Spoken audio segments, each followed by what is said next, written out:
राजमहल के मंदिर में हुए दिव्य चमत्कार ने पूरे राज्य को यह विश्वास दिला दिया कि राधिका की भक्ति सच्ची है। राजा स्वयं उसके चरणों में झुक गए। लेकिन जहाँ सच्ची भक्ति होती है वहाँ ईर्ष्या भी जन्म लेती है। दरबार का सबसे शक्तिशाली मंत्री अब राधिका को किसी भी कीमत पर नष्ट करना चाहता था और उसकी पहली चाल इतनी खतरनाक थी कि पूरा राज्य राधिका को अपराधी समझने लगा। उस रात मंत्री ने अपने सबसे विश्वास पात्र सैनिकों को बुलाया। उसने राजकोष से एक बहुमूल्य नीलम मणि निकलवाई और धीमे स्वर में कहा, आज रात यह मणि उस लड़की की झोपड़ी में छिपा दो। सुबह पूरा राज्य देखेगा कि जिसे लोग संत समझते हैं वह वास्तव में चोर है। सैनिक डर गए। उन्होंने पूछा, मंत्री जी, यदि सच सामने आ गया तो? मंत्री मुस्कुराया और बोला, सच वही होता है जिस पर सत्ता मुहर लगा दे। आधी रात जब राधिका अपनी बीमार माँ के पास बैठकर श्री कृष्ण का नाम जप रही थी, तभी अंधेरे का लाभ उठाकर सैनिक उसकी झोपड़ी में मणि छिपाकर चले गए। अगली सुबह पूरा गांव सैनिकों की आवाज से गूंज उठा, राजकोष की मणि चोरी हो गई है। कुछ ही देर में सैनिक राधिका की झोपड़ी पहुँचे। उन्होंने पूरे घर की तलाशी ली। अचानक एक सैनिक जोर से चिल्लाया, मिल गई। सभी की नजरें उसकी ओर मुड़ गई। उसके हाथ में वही राजकोष की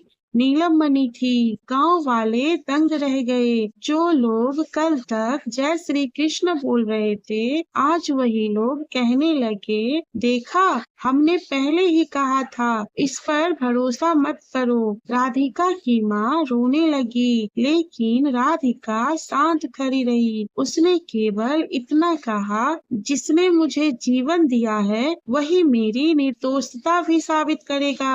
दोस्तों, जीवन में कई बार सत्य को भी झूठ साबित करने की कोशिश की जाती है। अगर आपको विश्वास है कि अंत में सत्य की ही जीत होती है तो कमेंट में लिखिए, सत्यमेव जयते। जय श्री कृष्ण। अब आगे होने वाला चमत्कार पूरे राज्य का इतिहास बदल देगा। राजा ने प्रमाणों के आधार पर भारी मन से आदेश दिया, जब तक सत्य सामने न आए राधिका को कारागार में रखा जाए। लोहे की मोटी सलाखें, ठंडी पत्थर की दीवारें, चारों ओर घना अंधकार। राधिका पहली बार अकेली थी, लेकिन उसके होठों पर फिर भी श्री कृष्ण का नाम था। वह आंखें बंद करके बोली, हे मेरे कान्हा, यदि यह भी आपकी परीक्षा है तो मैं इसे भी स्वीकार करती हूँ, लेकिन मेरे विश्वास को कभी टूटने मत देना। उसकी आंखों से आंसू बहते रहे और पूरी रात वह मधुर स्वर में भजन गाती रही। धीरे धीरे कारागार के दूसरे कैदी भी उसका भजन सुनने लगे। कई कैदियों की आंखों से पश्चाताप के आंसू बहने लगे। आधी रात का समय था। अचानक पूरी जेल में तेज प्रकाश फैल गया। पहरेदार घबरा गए। कारागार की सभी बुझी हुई मसालें अपने आप जल उठी। फिर वही दिव्य बांसुरी, इस बार इतनी स्पष्ट कि हर व्यक्ति उसे सुन सकता था। राधिका की कोठरी के सामने एक दिव्य नीली आभा प्रकट हुई। सलाखों पर बंधे भारी लोहे के ताले बिना किसी चाबी के स्वयं खुल गए। लेकिन सबसे बड़ा चमत्कार अभी बाकी था। उसी समय राजमहल के मंदिर में विराजमान श्री कृष्ण की प्रतिमा के गले की पुष्पमाला अपने आप टूटकर नीचे गिरी और उसी क्षण वह माला रहस्यमय ढंग से राधिका के गले में प्रकट हो गई। पहरेदार भय और आश्चर्य से कांपने लगे। उन्होंने तुरंत राजा को सूचना भेजी। राजा स्वयं कारागार पहुँचे। उन्होंने अपनी आँखों से राधिका के गले में वही दिव्य माला देखी। उसी समय महल का एक सैनिक कांपते हुए आगे आया। वह मंत्री की साजिश सहन नहीं कर पाया। उसने सबके सामने सच स्वीकार कर लिया और बोला, महाराज, राधिका निर्दोष है। आपके आदेश से नहीं, मंत्री के आदेश से हमने मणि उसकी झोपड़ी में छिपाई थी। पूरा दरबार स्तब्ध रह गया।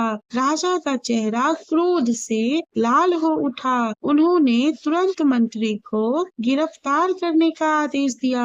राधिका को सम्मान पूर्वक कारागार से बाहर लाया गया, लेकिन राधिका ने मंत्री के लिए दंड नहीं मांगा। उसने हाथ जोड़कर कहा, महाराज, क्षमा सबसे बड़ा धर्म है। यदि मेरे कान्हा मुझे क्षमा करना सिखाते हैं तो मैं भी इन्हें क्षमा करती हूँ। राजा की आंखें नम हो गई। उन्हें पहली बार समझ आया कि सच्ची भक्ति केवल चमत्कार नहीं करती, वह मनुष्य का हृदय भी बदल देती है। मंत्री तो गिरफ्तार हो गया, लेकिन उसी रात उसे ऐसा दिव्य स्वप्न आया जिसने उसके जीवन की दिशा बदल दी। क्या वह सचमुच पश्चाताप करेगा? क्या पूरे राज्य में श्री कृष्ण का भव्य मंदिर बनेगा?